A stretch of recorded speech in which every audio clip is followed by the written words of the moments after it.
Trending Tamil news நண்பர்களுக்கு வணக்கம். வீடியோக்குள்ளே போகிறதுக்கு முன்னாடி மறக்காமல் சேனலை சப்ஸ்கிரைப் பண்ணிக்கோங்க.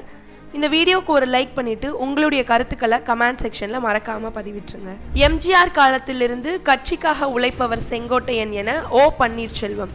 ராமர் கோயில் முதல் ஜம்மு காஷ்மீர் சிறப்பு அந்தஸ்து ரத்து வரை யார் இந்த புதிய தலைமை தேர்தல் ஆணையர்? கொடி பறக்குதா? சர்ச்சையை தொடர்ந்து காராச்சி ஸ்டேடியத்தில் ஏற்றப்பட்ட இந்திய கொடி. வட சென்னையை வளர்ச்சி சென்னையாக மாற்றி வருகிறோம் என மு.க. ஸ்டாலின். சரிவுடன் தொடங்கி ஏற்றம் கண்ட பங்குச்சந்தை.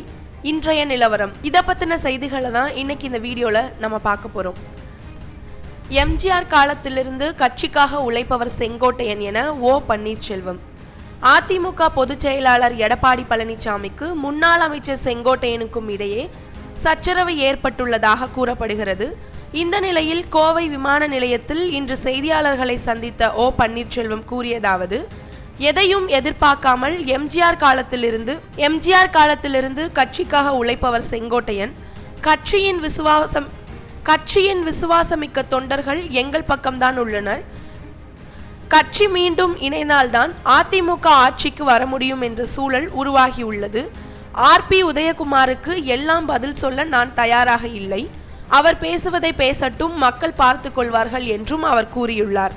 ராமர் கோயில் முதல் ஜம்மு காஷ்மீர் சிறப்பு அந்தஸ்து ரத்து வரை யார் இந்த புதிய தலைமை தேர்தல் ஆணையர்? கடந்த திங்கட்கிழமை இரவோடு இரவாக அடுத்த தலைமை தேர்தல் ஆணையராக தேர்ந்தெடுக்கப்பட்டவர் ஓய்வு பெற்ற IAS ஞானேஷ்குமார். எதிர்க்கட்சி விமர்சனங்களுக்கு மத்தியில் இன்று காலை 26வது தலைமை தேர்தல் ஆணையராக அவர் பதவியேற்றார். யார் இந்த ஞானேஷ்குமார்? ஜனவரி 27, 1964 அன்று உத்தரப்பிரதேசம் ஆக்ராவில் பிறந்த ஞானேஷ்குமார் மிகவும் படித்த வசதியான குடும்ப பின்னணியை கொண்டவர். அவரது தந்தை டாக்டர் சுபோத் குப்தா மாவட்ட சுகாதார அதிகாரி CMO பதவி வகித்தவர். ஞானேஷ்குமார் கான்பூரில் உள்ள IITயில் சிவில் இன்ஜினியரிங்கில் B.Tech பட்டம் பெற்றார். ஹார்வர்ட் பல்கலைக்கழகத்தில் பொருளாதாரத்தில் முதுகலை பட்டமும் பெற்றுள்ளார். 1988 ஆண்டு சிவில் சர்வீஸ் தேர்விலும் தேர்ச்சி பெற்று கேரளா கேட்ரேட் IAS அதிகாரியானார். திருவனந்தபுரத்தில் மாவட்ட நிர்வாக அதிகாரியாக முதல் பணி நியமனம் கிடைத்தது. UPA அரசின் போது 2007 முதல் 2012 வரை பாதுகாப்பு அமைச்சகத்தில் இணை செயலாளராக இருந்தார். 2014 ஆண்டு டெல்லியில் கேரள அரசின் குடியுரிமை ஆணையராக பணியாற்றினார். 2024 ஆண்டு ஓய்வு பெற்ற பிறகு மார்ச் 15ஆம் தேதி தேர்தல் ஆணையராக நியமிக்கப்பட்டார்.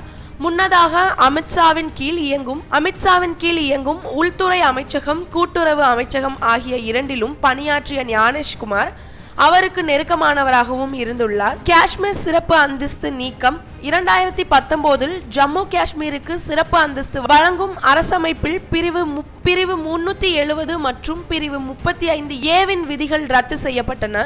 இதன் மூலம் ஜம்மு காஷ்மீர் 2 பகுதிகளாக பிரிக்கப்பட்டு ஜம்மு மற்றும் காஷ்மீருடன் சேர்ந்து லடாக் ஒரு யூனியன் பிரதேசமாக மாற்றப்பட்டது.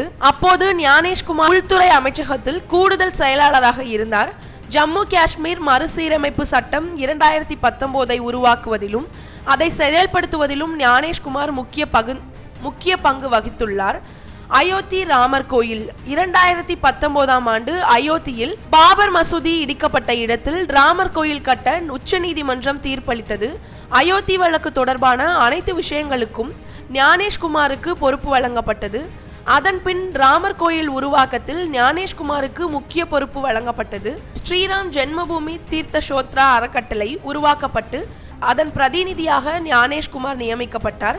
குழந்தை வடிவில் உள்ள ஸ்ரீராமின் சிலையை தேர்ந்தெடுப்பதற்கான நடுவர் குழுவிலும் ஞானேஷ்குமார் உறுப்பினராக இருந்தார். இந்த நிலையில் தற்போது தலைமை தேர்தல் ஆணையராக நியமிக்கப்பட்டுள்ள ஞானேஷ்குமாரின் பதவிக்காலம் ஜனவரி 26, 2029 வரை நீடிக்கும். அவரது தலைமையில் எதிர்வரும் பீகார், அசாம், கேரளா, தமிழ்நாடு, மேற்கு வங்காளம் ஆகிய மாநிலங்களின் சட்டமன்ற தேர்தல்கள் நடைபெற உள்ளன. கொடி பறக்குதா? சர்ச்சையை தொடர்ந்து காராச்சி ஸ்டேடியத்தில் ஏற்றப்பட்டுள்ள இந்திய கொடி. சாம்பியன்ஸ் டிராபி போட்டிக்காக இந்திய அணி பாதுகாப்பு கருதி பாகிஸ்தான் செல்ல மறுத்துவிட்டது. இதனால் இந்தியா மோதும் ஆட்டங்கள் ஐக்கிய அரபு எமிரேட்ஸில் உள்ள துபாயில் நடக்கிறது. பாகிஸ்தானில் உள்ள கராச்சி, லாகூர், ராவல்பிண்டி ஆகிய 3 நகரங்களிலும் போட்டி நடக்கிறது. போட்டியில் விளையாடும் 8 நாடுகளின் தேசிய கொடிகள் ஸ்டேடியத்தில் ஏற்றப்பட வேண்டும். ஆனால் பாகிஸ்தான் ஸ்டேடியத்தில் இந்திய தேசிய கொடி மட்டும் ஏற்றப்படவில்லை. கடந்த சில தினங்களுக்கு முன்பு ஒரு வீடியோ வெளியானது. அதில் லாகூர் ஸ்டேடியத்தில் இந்திய கொடி மட்டும் இல்லை, மற்ற நாட்டு கொடிகள் ஏற்றப்பட்டு இருந்தது. இது மிகுந்த சர்ச்சையை ஏற்படுத்தியது. பாகிஸ்தான் வேண்டுமென்றே இந்தியாவின் கொடியை ஏற்றவில்லை என்று ரசிகர்கள் சமூக வலைதளங்களில் விமர்சித்தனர். பாகிஸ்தான் செல்ல மறுத்ததால் பழிவாங்கும் நடவடிக்கையாக இந்த புறக்கணிப்பு நடைபெற்றுள்ளதாக கூறப்பட்டுள்ளது. இந்த நிலையில் சர்ச்சையை தொடர்ந்து இந்திய கொடி பாகிஸ்தான் ஸ்டேடியத்தில் ஏற்றப்பட்டுள்ளது. சாம்பியன்ஸ் டிராபி இன்று தொடங்க உள்ள நிலையில் கராச்சி ஸ்டேடியத்தில் இந்திய கொடி காணப்பட்டது.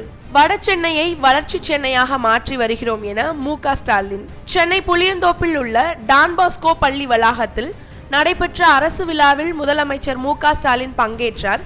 விழாவில் முதலமைச்சர் மு.க. ஸ்டாலின் பேசியதாவது: வட சென்னையை வளர்ச்சி சென்னையாக மாற்ற தொடர்ந்து நடவடிக்கை எடுத்து வருகிறோம்.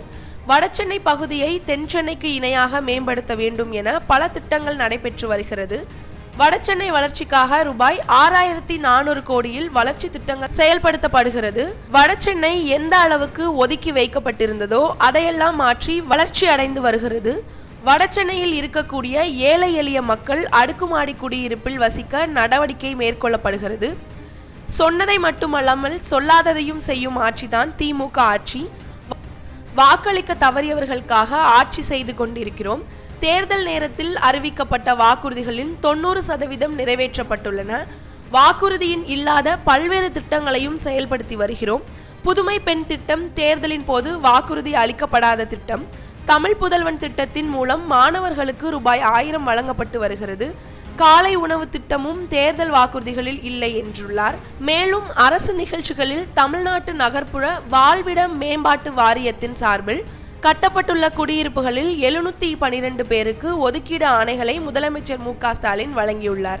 சரிவுடன் தொடங்கி ஏற்றம் கண்ட பங்குச்சந்தை. இன்றைய நிலவரம்: பங்குச்சந்தை குறியீடுகளான சென்சஸ் மற்றும் நிப்டி இன்று காலை ஏனினும் ப்ளூ சிப் பேங்க் பங்குகள் மற்றும் சர்வதேச நிதி வரத்து காரணமாக உயர்ந்து காணப்பட்டன.